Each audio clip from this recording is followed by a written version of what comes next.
Boy, call this a nightmare before Christmas, am I right? Hello everybody, welcome to the Wonky Angle, where I talk about electronic music, both new and old. And today, as a Patreon request from Squum, I'm talking about the 2005 album by Coil, The Ape of Naples.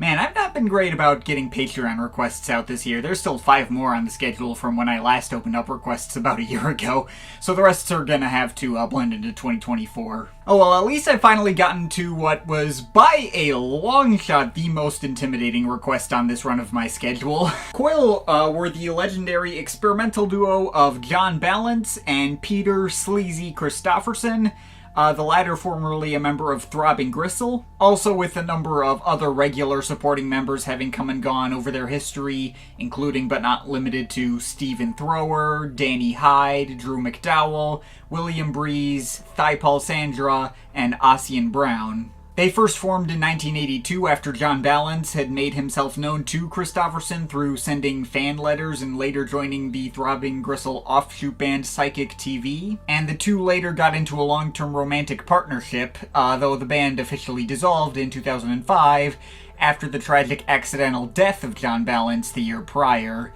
with this project acting as the outfit's final official album. Also, Christopherson ended up passing away himself a few years later in 2010.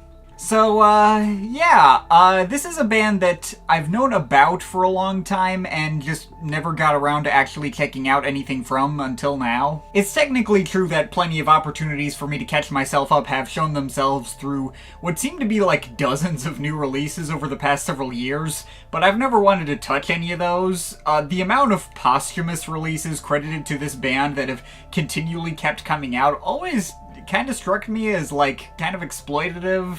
Just let these guys rest in peace, for crying out loud. So yeah, someone sending in a Patreon request of this specific album provided a much more viable excuse for me to go back and look into this super influential electronic outfit and find out what I've been missing. I wasn't entirely sure how much personal enjoyment I would get out of their work, what with my somewhat hit-and-miss track record when it comes to outfits with industrial-leaning backgrounds, especially considering the popular outfit who's most openly gone to bat on their influence is probably 9 Inch Nails, and I ended up not really being converted into a fan of them when I went through their stuff. Yes, I know they sound absolutely nothing alike. But absolute worst case scenario, any education into an electronic outfit as deeply influential on the scene as they are will always be an inherent good thing in my books. So here we go. Before jumping into The Ape of Naples, I felt it was only right for me to go through their previous studio album discography. I did decide to include a couple of side projects in this marathon, but no EPs, no live albums, and obviously no posthumous releases. Just what I've seen credited as their main studio albums. Which still leaves us with a decently meaty list of 17 releases to go through. Also worth noting for reference that I tended to stick to the CD versions of each project, some of which had slightly different track listings from the original vinyl counterparts. But anyway, here's my quick thoughts on their discography. Well, this definitely shows the band's roots in the 80s industrial scene, though in between the tracks that stick to the genre's established sound of 80s new wave grooves with off-putting melodies and vocals in the Cabaret Voltaire crackdown vein are a lot of freaky guitar workouts and weird sample mashups and odd synth passages. There's definitely more of a focus on the weirder experimental flares than traditional industrial material here. Pretty interesting start. Also, damn, was that cover of Tainted Love at the end intense, made to evoke the bleak existentialism of living as a gay man in the middle of the AIDS crisis.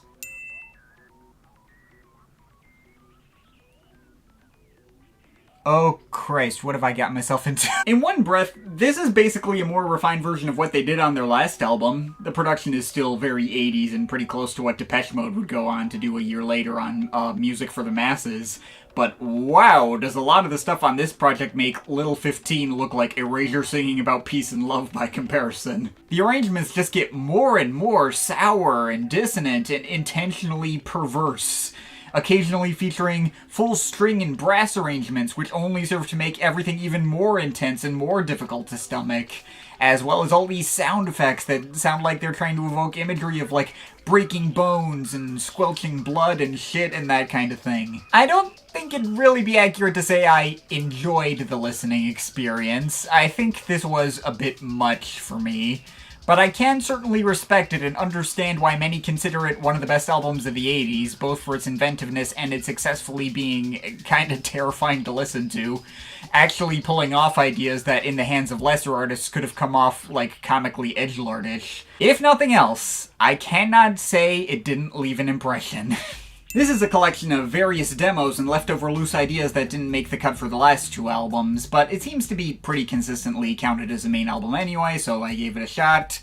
The more unstructured approach to this one can lead to some even more out there than those on the last album. There's a track here with lengthy drawn-out samples of a woman's orgasms, and another with distorted tape manipulations of what sounds like a screaming baby.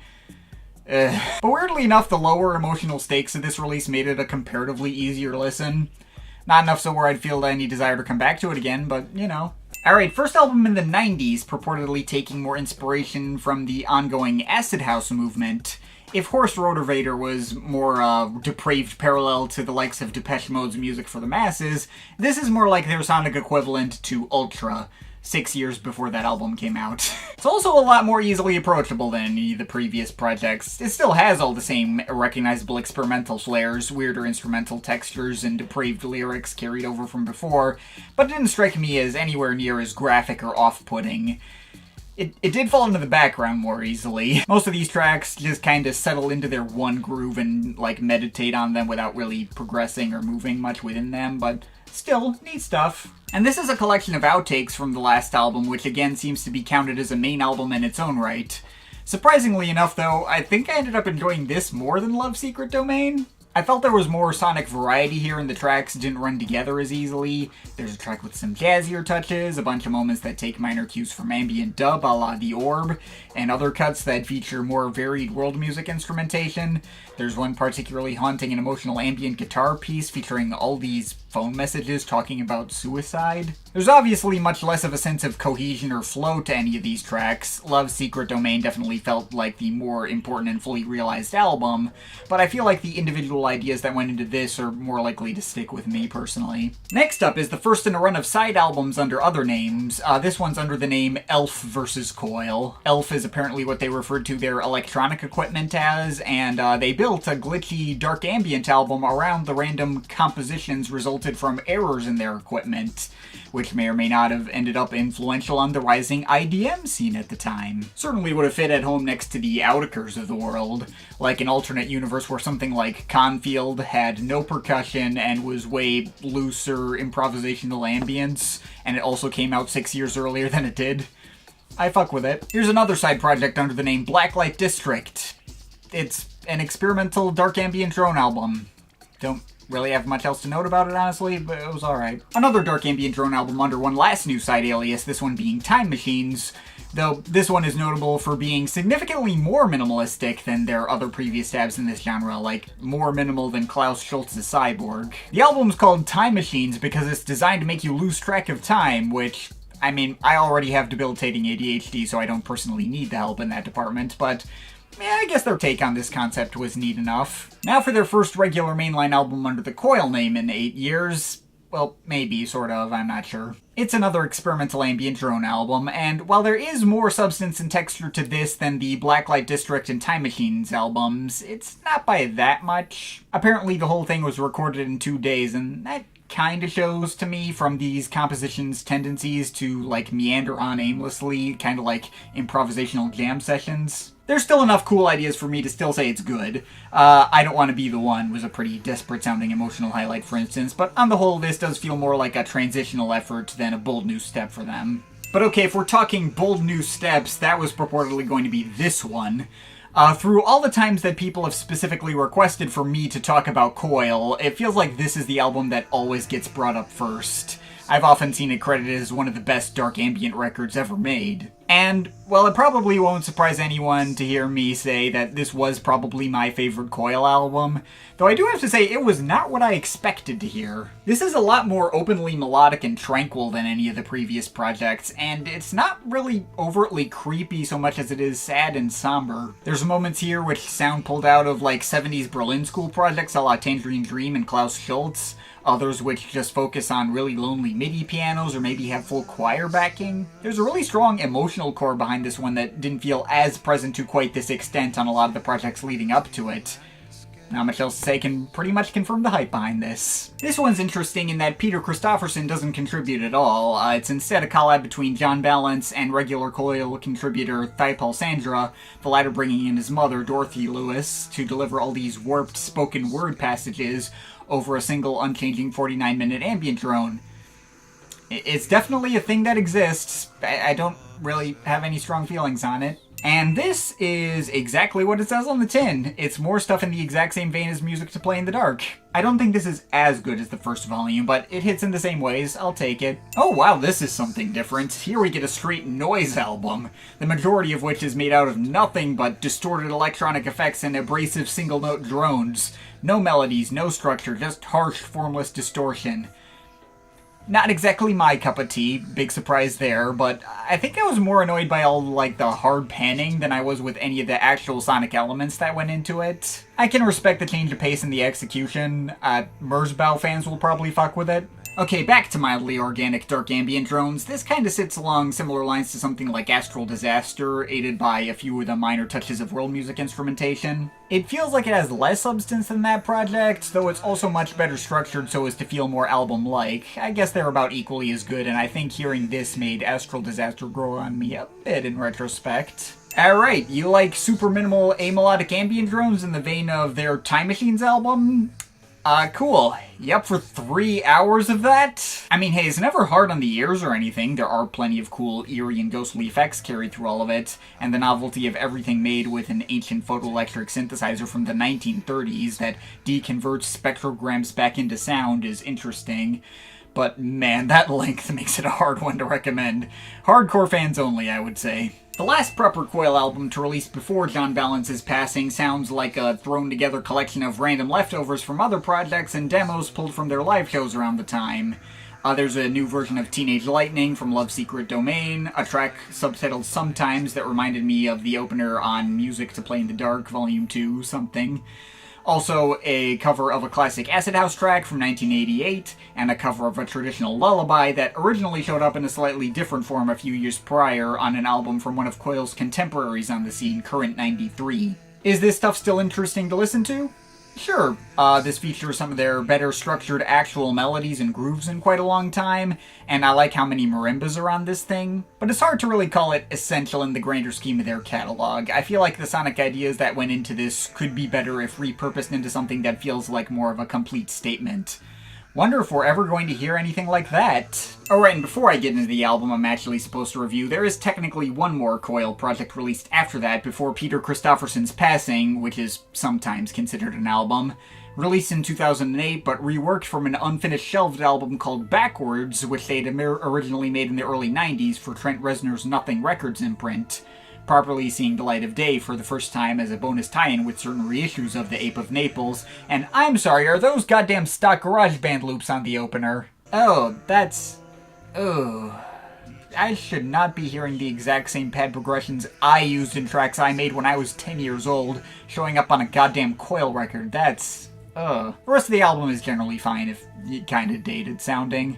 Cool to hear the return of their style from the early 90s with actual grooves again that can sometimes have, like, some actual visceral punch to them. Again, not essential, really just for the hardcore fans at this point too, but if Love's Secret Domain and Stolen and Contaminated Songs didn't fully satisfy your hunger for that kind of material, I guess this'll be serviceable enough. But that finally brings us to here.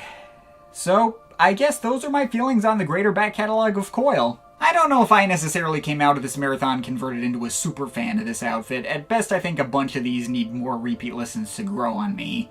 But I definitely understand how they reached the level of notoriety that they have, and I certainly gained a lot of respect for them and what they've done for these genres. A lot of these albums feel really ahead of their time, and even the least impressive ones always showcased a particularly daring and uncommercial attitude, which I can see exactly how that would continue to appeal to the kind of people who might watch my videos and still hold up through present day. But that obviously takes us to the Outfit's final album, what was clearly designed to be their true send-off. In the wake of John Balance's passing, Peter Christopherson saw fit to go back through most of the entire history of Coil's archives, anywhere as far back as 1993, from sessions that went into the shelved Backwards album to as recent as 2004 for the very last live shows the band ever performed, reworking the material, and specifically John Balance's vocals, into something that might give some semblance of closure for the band's tenure, as well as a way for Christopherson to process his own grief at the loss of his longtime romantic partner. Perhaps on paper I wouldn't necessarily be sure whether the manner in which this album was constructed would be the kind of thing that would translate to something of particular substance, not only through the way these kinds of posthumous albums can often turn out rather patchy and thrown together regardless of the artists making it, but also through the fact that, well, to be brutally honest, as many projects as Coil have in their catalog, there's surprisingly few that actually read to me as like complete and fully realized album statements. There's Scatology, Horse Rotivator, Love Secret Domain, Music to Play in the Dark, and that's kind of about it. There's other albums which may be unique to their catalog in terms of the particular sounds they explore. For example, Worship the Glitch or Constant Shallowness and Leads to Evil. But it felt like most of the albums I heard in this marathon either felt like a direct offshoot of one of those other more major albums, or flighty, lower-stakes experiments that didn't exactly carry as much important weight. Not necessarily saying those projects were necessarily worse off for it. Just for one example, I personally enjoyed the album of outtakes that didn't make the cut for Love Secret Domain more than the stuff that actually made the main album.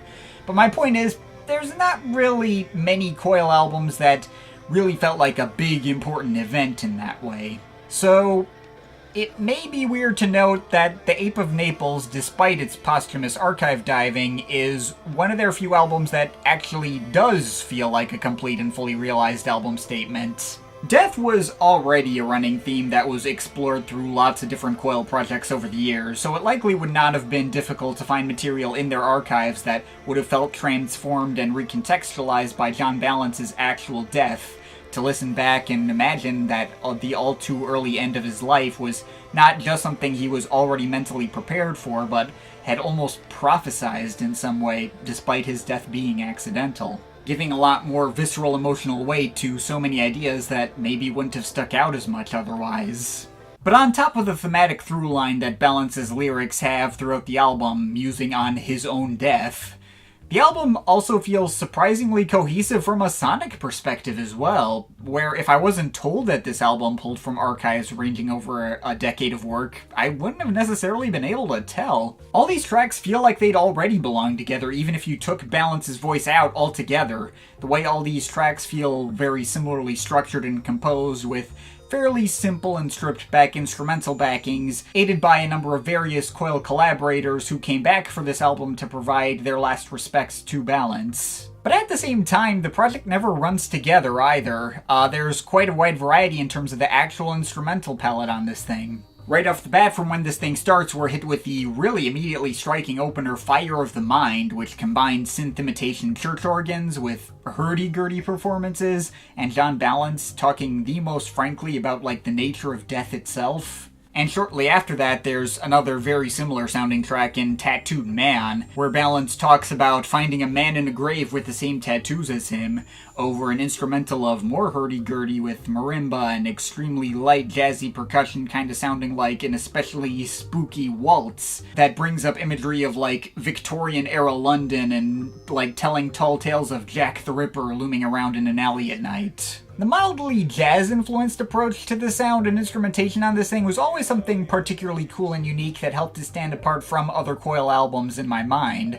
There's tracks like the last Amethyst Deceiver, which reworks an old track called Amethyst Deceiver that had been in circulation for quite a long time through rare EPs and compilations such as Moon's Milk and Four Phases, which I think is going to be seeing a re-release earlier next year. Retooled to go over this spare instrumental of marimba and upright bass that kind of just mysteriously meanders on for over 10 minutes. The upright bass also feels like an important foundational element to a track like Cold Cell, showing Balance apparently adapting lyrics from like a Russian convict prayer about hoping not to be sentenced to the death penalty over an instrumental that, well, I'm gonna be honest, in context of the album didn't really stick out to me much, but it does certainly deliver some chilling effect when taken on its own. But the marimba in particular is an instrument that keeps returning on several other tracks on this album, and makes the moments it appears on more striking in my mind. It's probably the most prominent element of a track like Triple Sun, which is among the most full-sounding cuts in the bunch, featuring some warmer pads and bass lines to complement it, despite Balance's vocals,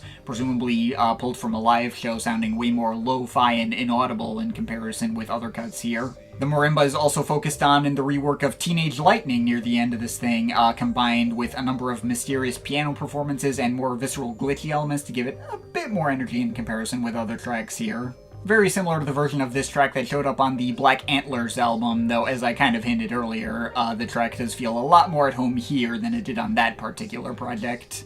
But there's also some tracks which approach similar themes in a very different way. There's two tracks where Thighpal Sandra is brought on to deliver orchestral embellishments, resulting in two of the most overtly off-putting and frightening cuts here. Well, a track like It's In My Blood is mainly as overtly off-putting as it is because Balance is freaking screaming his lungs out on this one. But the super dissonant string accompaniment and the stodgier and heavier electronic percussion joining in only make the track that much more tangibly frightening. And there's a similar deal with I Don't Get It. While John Balance isn't literally screaming over that one, there's a combination of all these haunting, mildly electronic-sounding guitar textures with lots of weird growling and experimental sound effects. Tracks like these two sort of feel like a more modern look at the kind of thing that made an album like Horse Rotorvator hit with as much visceral impact as it did, even if, like that album, it's not exactly the kind of thing I would see myself seeking out on my own time.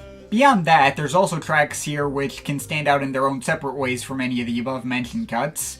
Heaven's Blade is a particularly striking moment that has the most overtly electronic-centric sound out of any track here. A mix of subtle, clanking industrial percussion, buzzing bass textures, and later some odd vocoder effects near the end, I think. That one always stuck out to me anytime it came up. Penultimate track, Amber Rain, primarily sticks out for the much warmer piano melodies underscoring the whole thing, but there's also all these odd whistling synths around the corners and a nice duduk performance stuck in at the end.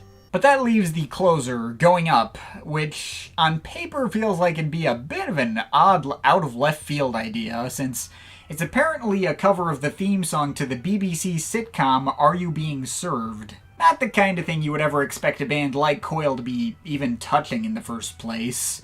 But the original lyrics about, like, I guess being in an elevator in a department store or something are I guess, kind of being repurposed to be, like, symbolism for going up to the afterlife, being dragged out over a much more languid ambient arrangement complete with strings and marimbas, and a guest vocal performance from opera singer Francois Testery, which is actually not overbearing. Actually quite enjoyed that presence here. Given particular emotional heft, given the context that, for whatever reason, this was the very final song that John Balance sang while signing off for Coil's final live performance, and the only time he ever sang that song in any Coil live performance. His voice from said performance inserted in the beginning of the track is barely audible as well.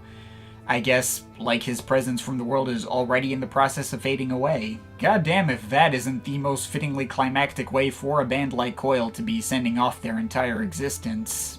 So, that's everything on The Ape of Naples. Now, for all I've praised this album, I will admit I am left feeling maybe a little conflicted on it, because re-listening to it repeatedly to write this review is actually pretty draining, and I felt myself wanting less and less to come back to it. And I don't mean like it was emotionally draining thanks to the omnipresent themes of death. actually quite the opposite. The constant unignorable theme of grief and loss did more to prevent the album from shrinking on me too much in comparison with maybe other Coil albums, which, thanks to their more cynical and jaded attitude, I would imagine would be much bigger and more unpleasant downers with repeat listens than this was. I just mean I personally was less getting into or feeling the music the more times I listened to it. I was very much feeling a similar subtle emptiness as I did when I reviewed Ryuichi Sakamoto's final album before his passing at the beginning of this year, where I got the feeling like if you didn't already know about the context of its release, the story behind it and all of that, this wouldn't necessarily be the kind of thing that would hit as hard as it did. It was great the first listen, but I don't know if I needed more than that to really get the gist of it, and I don't really see myself keeping it around once I put this video up. But at the same time, I also kind of feel more compelled to ignore those feelings when scoring this thing because, at the end of the day, most bands and artists don't even get the luxury of an ending as perfectly well closed up as The Ape of Naples provides. One that feels like in some way it's bringing all eras of their history together, delivering as much interesting instrumental texture as it does, but also repurposing all of these ideas in a relatively novel way for them, that also has more genuine sentimentality to it than anything else they've ever made. Feeling like more of a real album than many of their other real albums which were not released posthumously, and even being easily approachable enough where it's often even recommended for people as a starting point to get into Coil for the first time. All of this makes my personal feelings as a clear outsider to the Coil fandom who's only just gone through their back catalog for the first time over the past couple of days all the more insignificant to the equation, I guess. So, with all of that in mind, I think I'm going to just barely let The Ape of Naples off with a solid 8 out of 10. May John Balance and Peter Christopherson rest in peace. But of course, this is all just my opinion. You can feel free to disagree with it, but I'd like to hear your thoughts, so leave the comments in the comment thing down there. Shout out to my Patreon supporters, they're awesome people. You want to add yourself to that list, link to my Patreon is in the description. But yeah, that's pretty much it. That's all for today. See you next time.